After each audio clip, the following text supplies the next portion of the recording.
Euzubillahimineşşeytanirracim. Bismillahirrahmanirrahim. Elhamdülillahi Rabbil alemin.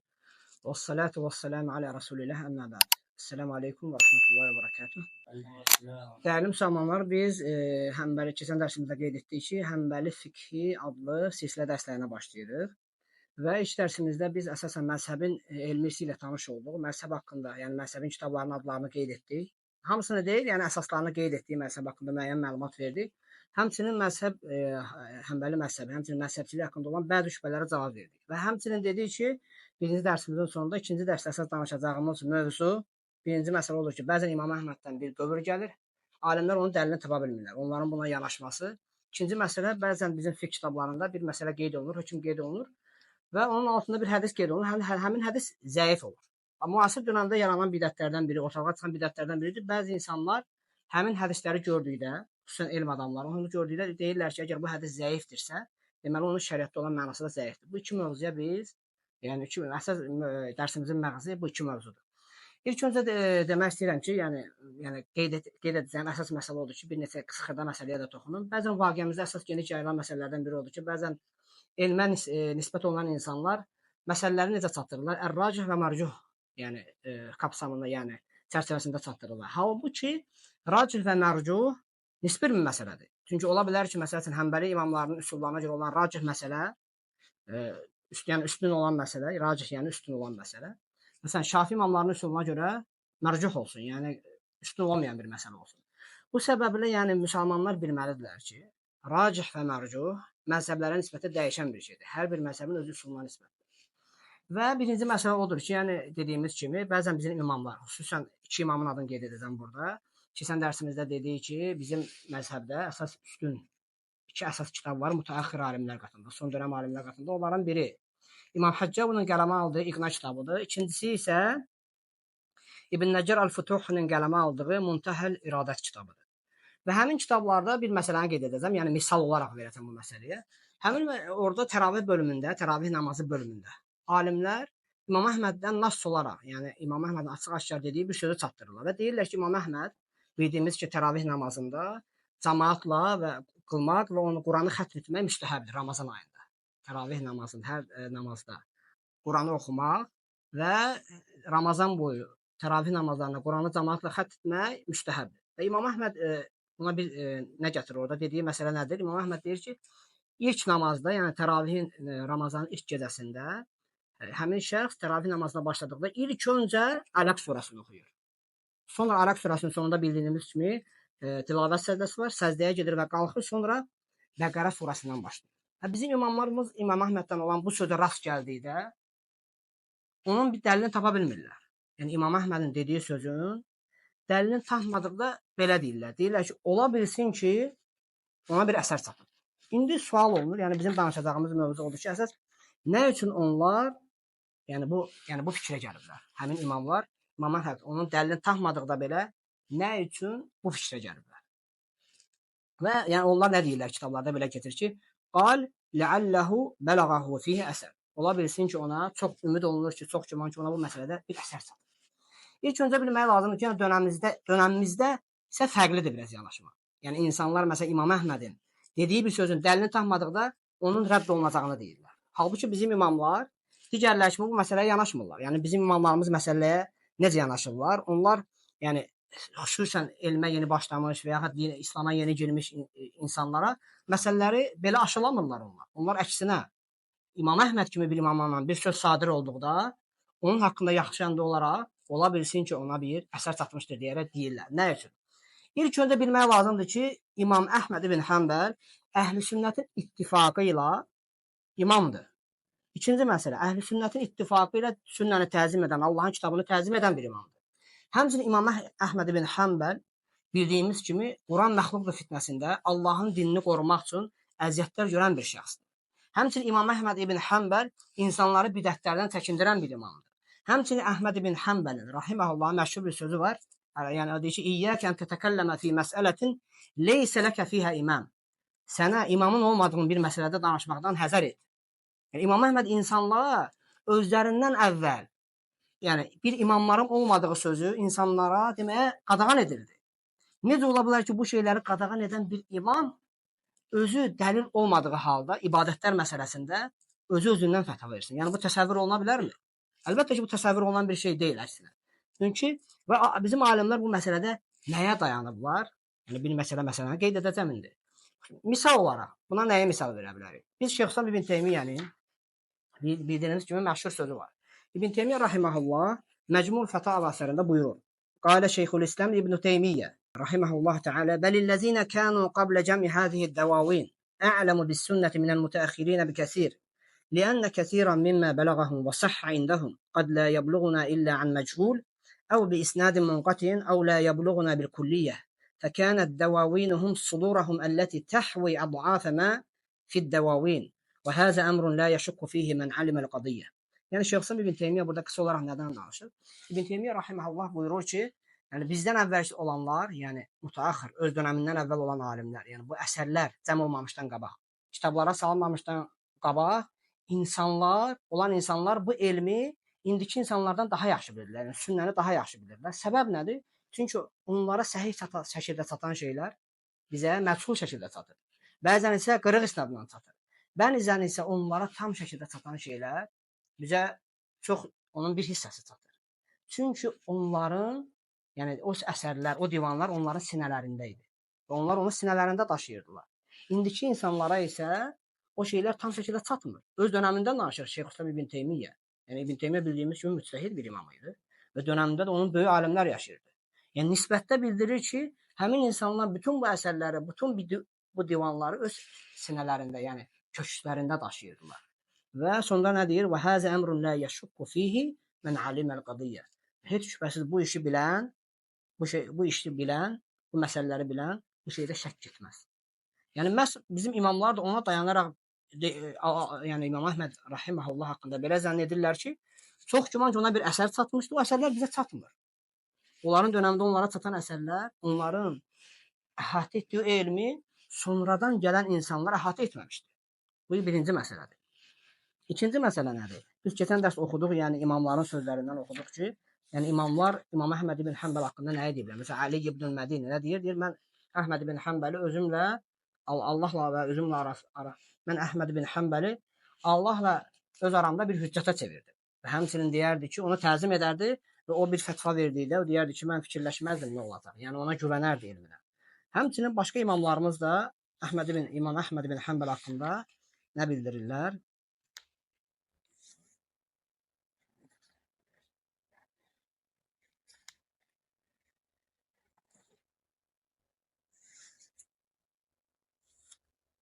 Məsələn, فقال أبو بكر ابن أبي شيبة لا يقال لأحمد بن حنبل من أين قلت. Yəni nə demək istəyirdi ki, Əhməd ibn Həmbəl kimi bir imama deyilməz ki, sən bunu hardan demisən.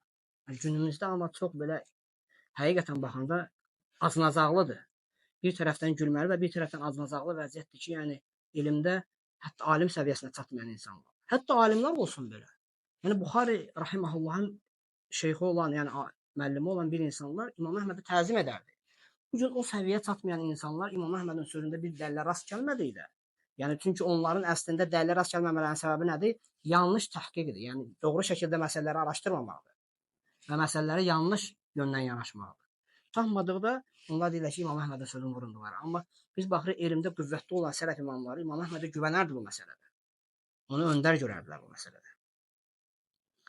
Və bizim əsasən İmam Əhmədin bu məsələdə yəni gətirdiyi məsələlərdən, yəni onun haqqında olan məsələlərə baxdıqda bir məsələ var, bu da çox önəmlidir. Bəzən biz baxırıq ki, hətta İmam Əhmədin özü belə bir məsələ nəql olunur və qala Humeyd ibn Əhməd el-Basri danışır ki, kuntu ində Əhmədə ibn Həmbəl nətəzəkəru fi məsələtin. Deyir ki, mən Əhməd ibn Həmbəlin yanındaydım, bir məsələ barəsində yəni qarşılıqlı danışırdıq. Fəqalə rəculun li Əhməd, yəni bir kişi Əhmədə dedi ki, ya Əbə Abdillah, la yasihhu fihi hadis, yəni o məsələdə bir səhih hədis yoxdur. İmam Əhməd nə deyir? Fəqal, illəm yasihha fihi hadisun, fihi qavlu Şafii.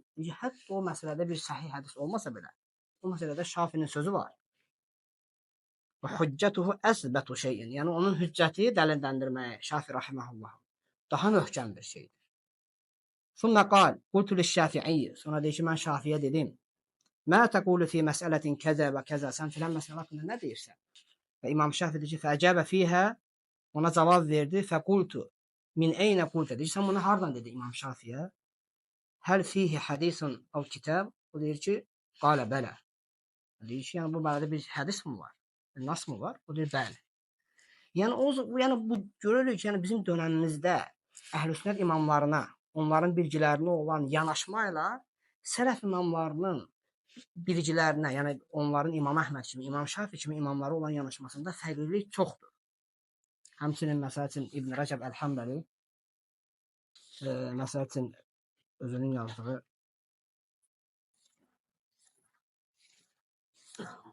məşhur bir o da qeyd edir. Ər-Raddu alə mən ittəbə qeyra məzəhibil ərba. Yəni 4 məzhəbdən başqasına tabe olana rədd adlı məsəl risaləsində nə deyir? Hətta deyir, bəzən və qad ruiyə min fəhmihi və ilmihi mə yuqda minhul əcəb. Bəzən isə deyir ki, hətta onun fəhmindən və elmindən təəccüb doğuracaq şeylər yəni rəvayət olunur. Gəlir, yəni görülür. Və keyfə lə, necə də olmasın deyə. وَلَمْ يَكُنْ مَسْأَلَةٌ سَبَقَ لِلصَّحَابَةِ وَالتَّابِعِينَ وَمَنْ بَعْدَهُمْ فِيهَا كَلَامٌ إِلَّا وَقَدْ عَلِمَهُ وَأَحَاطَ عِلْمُهُ بِهِ وَفَهِمَ مَأْخَذَ تِلْكَ الْمَسْأَلَةِ وَفِقْهَهَا وَكَذَلِكَ كَلَامُ عَامَّةِ فُقَهَاءِ الْأَمْصَارِ وَأَئِمَّةِ الْبُلْدَانِ. Həmçinin deyir ki, necə də olmasın deyir. Çünki elə bir sahabələri ötüb keçən bir məsələ, tabinləri ötüb keçən bir məsələ, onlardan sonrakılar ötüb keçən bir məsələ yox idi ki, o onu bilməsin, onun elmi onu əhatə etməsin, onun fikrini fəhm etməsin. Və deyir, həmçinin o, bütün şəhərlərdə olan imamların və fəqihlərin sözlərini bilir, yəni əhatə etmişdir. Bu səbəbdən onun elminə güvənirdilər. Bu səbəbdən elminə güvənirdilər ki, özü insanlara bu şeyləri, yəni bidətlərə baş vurmağı, elmsizlə danışmağı qadağan etdikdə necə ola bilər ki, bir imam bu şeylərə baş vursun? Yəni biz əgər bu şeyi deyəriksə, artıq biz Əhlüsünnət imamları haqqında yanlış zənd olmuş olarıq. Həmçinin, məsələn, biz içimizdə bəzən bir elm alan insan bir məsələni danışmalıdır ki, Allahdan qorxuram, bu məsələdə bir dəlilim yoxdur. Necə biz özümüzə nisbət etmədiyimiz şeyi İmam Əhməd ibn Həmbəl kimi sələf imamlara nisbət edirik. Halbuki bu insanlar Allah dostları olublar və Allahın dinini qoruyublar.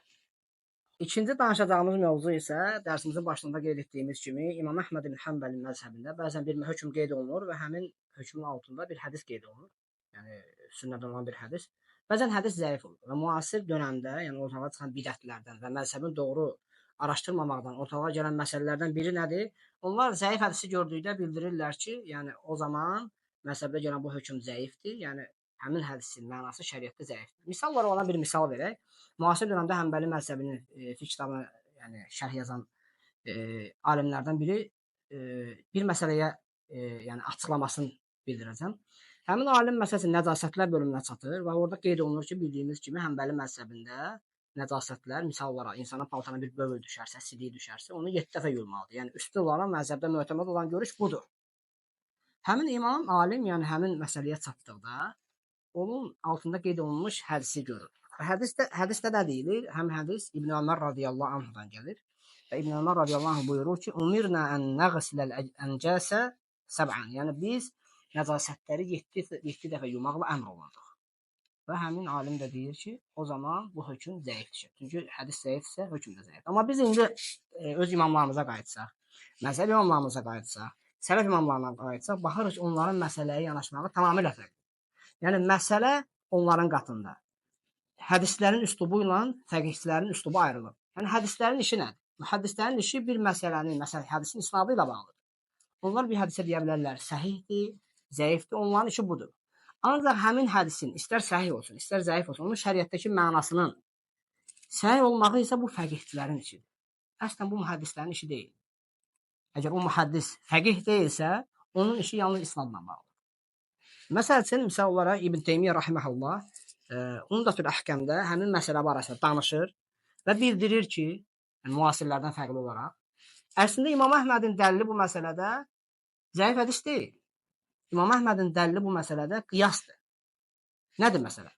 İbn Teymiyyə rahimehullah buyurur ki, biliriz ki, yəni itin ağzı, alimlər arasında ixtilaf var. Yəni it nəcasətdir, nəcasət deyil. Məsələn, maliklər fərqli görüşdədir.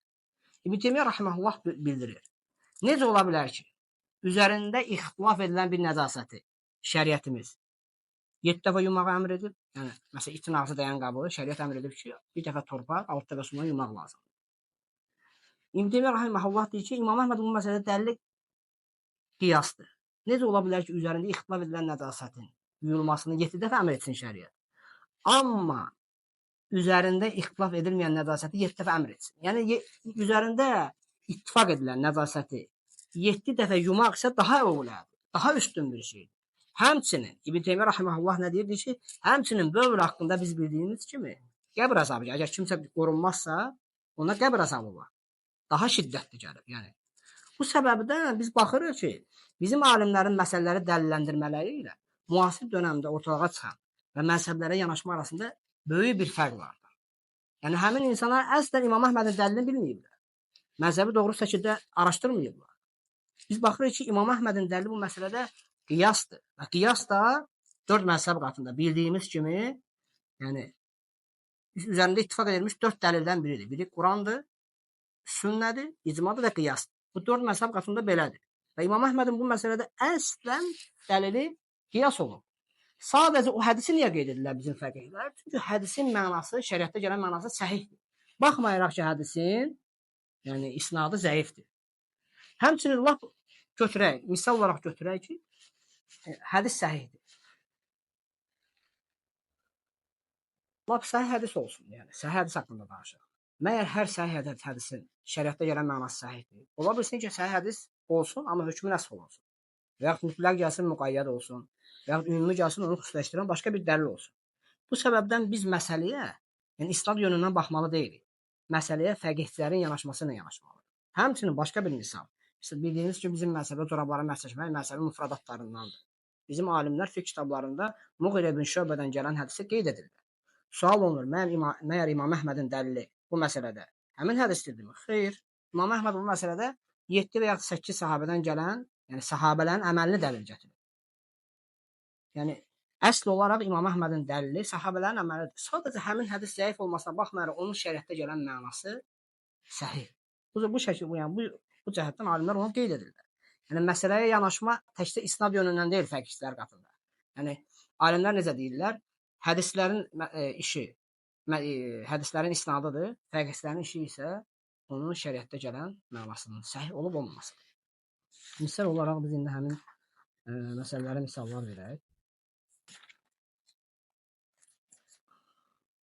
Məsələn, Şeyx İbn Teymiyyə rahimehullah Umdetül Ahkam'da danışır və deyir ki, وَقَدْ تَقَدَّمَ الْقَوْلُ فِي مِثْلِ هَذَا وذكرنا أن الكلام في الحديث تعليلا وتضعيفا شيء وأن العمل به والاحتجاج به شيء آخر وأن أهل الحديث يريدون بالضعيف كثيرا ما لم يكن قويا صحيحا وإن كانت الحجة توجب العمل به. Yəni İbn Teymiyyə rahimehullah nə deyir ki, artıq biz onu zikr etmişik bu məsələ haqqında, bunun misalları haqqında. Yəni hədisin illətli olması və ya zəif olması haqqında məsələdə danışmışıq ki, bu hədisin zəif olması və illətli olması başqa bir şeydir. Onunla əməl, onunla dəlilləndirmə aparmaq başqa bir şeydir. Bəzən hədis əhli deyir onun, yəni səhih olmadığından, güclü olmadığından, onun zəif olduğunu qeyd edirlər. Halbuki həmin dəlil onunla əməl etməyi vacib edir. Baxmayaraq ki, başqa bir dəlil var. Bu səbəbdən həmin zəif hədis onunla əməl etməyi vacib edir. Yəni onun şəriətdəki mənası səhih. Həmçinin məsələn İmam Əhməd rahimehullah nə deyir? Və qala el-İmam Əhməd في رواية ابن مشيش فقد سأله عمن تحل له الصدقة وإلى أي شيء تذهب في هذا. Yani həmçinin İmam Əhməd rahimehullah İbn Məşşin rivayəti haqqında buyurur ki, ondan soruşur, bu məsələ ondan soruşulur ki, bu məsələdə sən hansı, yəni hədisə doğru yönəlirsən bu məsələdə və bir insana sədəqənin halal olmağı məsələsində, o da bildirir ki, fəqal ilə hədisi Hakim ibn Cübeyr. Hakim ibn Cübeyrin hədisine yönəlirəm mən. Fəqultu və Hakim ibn Cübeyr səbətə indəkə fil hədis. Deyir ki, yəni o sənin hədisdə, sənin qatında sabit şəxslərdəndirmi? Yəni etibarlı şəxslərdəndirmi? Leysə huvə indi səbətən fil hədis. Deyir ki, o mənim yanımda, yəni güvənilir ravilərdən deyil. Hədis məsələsində. Ancaq ki, baxmayaraq ki, hədisin, yəni İmam Əhməddən bu çox gəlir. Alimlərimiz gətirdilər ki, İmam Əhməd bir məsələyə zəif deyirdi. Ancaq ki, onunla əməl etməyi yəni, vacib görürdü. Həmçinin başqa bir hədis Misal olaraq İmam Əhməd rahimehullahdan soruşulur ki, bir məsələ barəsində ki, deyir ki, qala İmam Əhməd ləmmə su'ila an idxali isba'ayhi fi uzunayhi. Yəni İmam Əhməddən azanda iki barmağı qulağa salmaq haqqında soruşduqda deyir ki, leysə həzə fi hadis. Deyir ki, bu hədisdə yoxdur. Ancaq başqa biri bununla bərabər ondan mesela İshak ibn Mansur soruşanda ki, el-muəzzinu yec'alu isba'ayhi fi uzunayhi. Deyir ki, ben müəzzin deyir, əllərini qulaqlarına salır mı, barmaqlarını? Deyir, iyi vallahi, bəli. Allah'ın olsun ki, yəni bunu edir. Yəni baxmayaraq ki, bir məsələ hədisdə bir ləfz olunur və ya bir məsələ hədisdə gəlmədiyi halda onun mənası şəriətdə səhih olur. Həmçinin Qadabiyali nə bildirir? Bu İmam Əhməddən gələn bu qövüllər ki var. İmam Əhməd deyir ki, hədis zəifdir, amma onunla əməl olunur. Hədis zəifdir, ancaq onunla əməl olunur. Yəni İmam Əhməd bundan nəyə qəsd edirdi? Zəif dedikdə isnadı qəsd edirdi. Ancaq ki, əməl dedikdə, yəni onunla əməl olunur, mənası səhihdir şəriətdə. Və Qadabiyali nə bildirir? Deyir ki, qaləl qadi, mə'nə qavli Əhmədə huva daifun alə tariqi ashabil hədis. Deyir ki, yəni Əhmədin sözünün mənası ki, o zəifdir. O hədis əhlinin, əshabının yolu, yəni onların yolu üzrə o zəifdir. Li'annahum yudaifuna bima la yujibu at-tad'ifə indəl fuqaha. Çünki onlar fəqihçilər qatında zəif olmayan bir şeyi zəifləşdirirdilər. Kəl irsal və tədlis və təfərrud bi ziyadətin fi hadisi lam yarwiha al-cemaatu və hada mevcudun fi kutubihim təfərrada bihi fulanun vahdə. Deyir ki, Qadabiyali nəşr, yəni mursal hədis kimi, tədlis olan hədis kimi, həmçinin bir şəxsin digərlərindən fərqli olaraq bir şeyi ancaq onun rəvayət etməyi, yəni o sadəcə bu rəvayətində tək qalmışdır, digər ravilərdən fərqli olaraq. Dedi ki, bu onların kitablarında çoxdur. Fəqavluhu huva daifun alə həzəl vəc. Yəni onun sözünün mənası odur ki, yəni zəif dedilə bunu qəsd edir. Yəni hədis əhlinin isnadı ilə onların araşdırmasını isnad yönündən bu zəifdir. Ancaq ki, onun qövlü isə vəl-əməlu aleyh, onun əməl olunar, onunla mə'nahu alə tariqil fuqaha. Ancaq onun əməl olunmaq məsələsi isə bu fəqihçilərə qayıdır. Yəni fəqihçilərin yoluna görə bununla əməl olunur. Həmçinin Şeyx İslam İbn Teymiyyə nə buyurur? Deyir ki, Su'lə Əhməd an hədis. Əhməd soruşuldu bir hədis barəsində. Fəqalə leysə bi sahih. Dedi ki, səhih deyil və allələ bi ənəhu mursəl. Və onun səbəbini də göstərdi ki, o mursəl hədisdir. Və həzə lə yuxricuhu an qavnihi hüccətən. Bu onun həmin ona yəni zəif deməyi, onun hüccət olduğunu aradan qaldırmır. Fə innə əhləl hədisi lə yutliqun aleyhi sihhətə və in ihtəccu bihi. Hətta hədis əhli deyir ki, ona səhih hökmü vermirdilər, halbuki onunla əməl edirdilər. Yəni dəlilləndirmə aparırdılar. Bildiyimiz kimi İmam Əhməd bir neçə elmdə, yəni imamdır, həm hədisdə imamdır, həm də fiqhdə imamdır.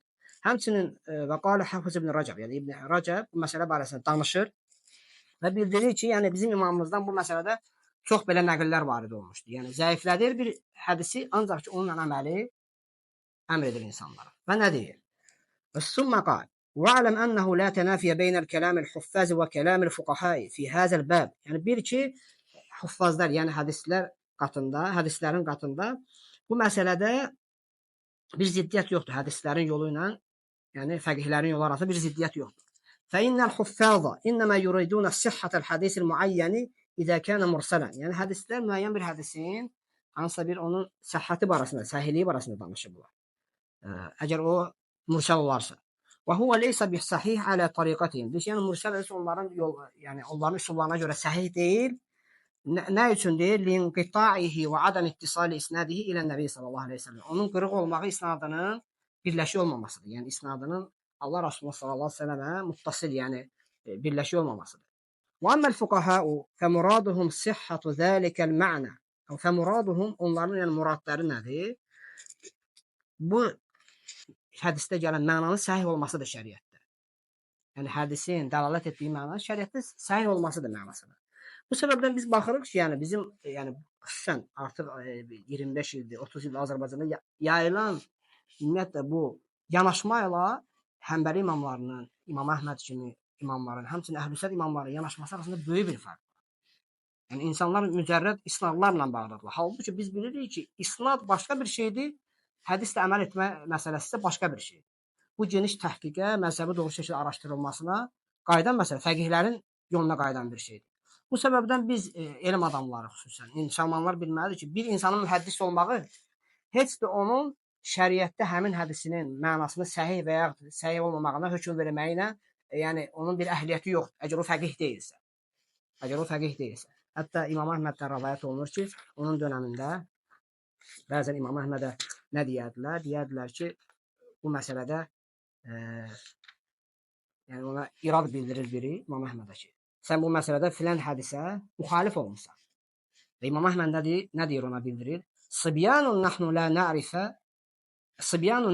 na'rifu tilkəl hədis. Yəni biz uşağmıyıq ki, deyir, o hədisləri bilməyək. Yəni İmam Əhməd bildirmək ki, biz o hədisləri bilirik. Biz cəm etmiş o hədisləri. Onlara gələn başqa bir hədis olduğundan dolayı. Yəni bəzən insanlarda elə təfəkkür yaranır ki, İmam Əhməd bu hədisi bilmir. Əksinə, İmam Əhməd ensiklopedik elmə malik olan bir imam olur. Bu səbəbdən biz məsələlərə məzhəbçi elminə yanaşdıqda, yəni bu dərsləri niyə veririk? Yəni bu barədə niyə danışırıq?